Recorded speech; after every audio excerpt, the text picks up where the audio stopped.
I don't.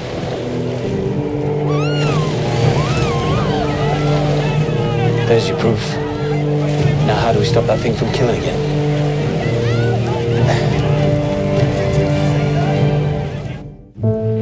It turns out that there are lots of lake monsters in Canada and lake monsters in Ontario also, and you get to hear Brackenry go on about it for quite a while. He gives us the full history of lake monsters in Lake Ontario, which are real historical sightings. So that was really interesting because I didn't know that myself going into this, that there had been lake monster sightings here.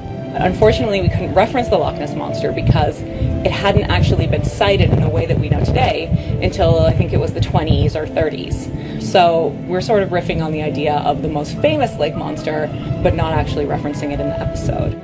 If there's that many sightings, there's got to be some aspect of truth somewhere out there. So it's interesting to sort of blend the science with some of the fiction and drop it in the middle of a Murdoch mystery.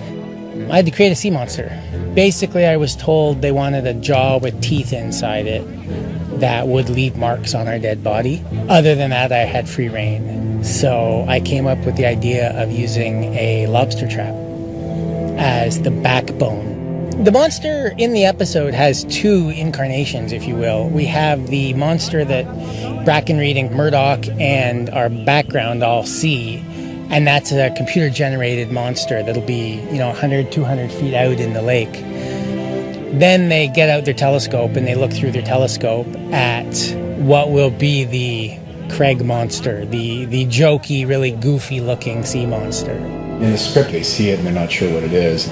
But when we went to do the effect, we went right into make it look like a monster.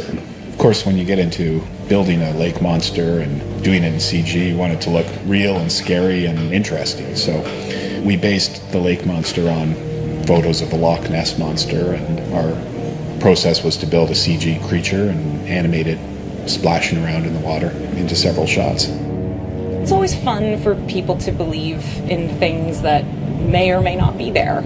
It's more fun to believe in the possibility than not. I'm not one to be superstitious in that way, and I don't believe in any of it. But that's just me. No comment.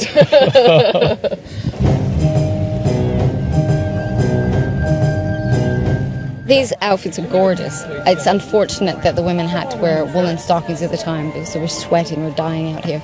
We're not having to play how hot it is. It really is that hot.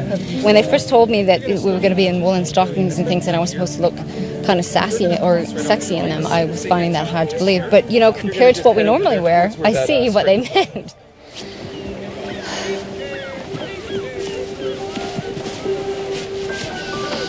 Julia, there are people everywhere. How ridiculous it is that women should have to wear black woolen stockings in this heat.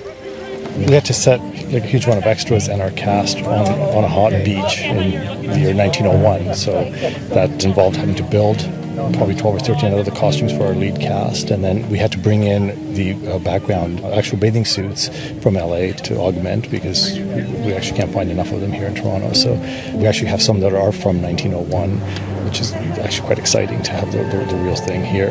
There are some that are actually made out of wool and silk, and so not the most water-friendly things in the world, but they actually did wear them and they've been in the water, so we're hoping that they hold up until the end of the day.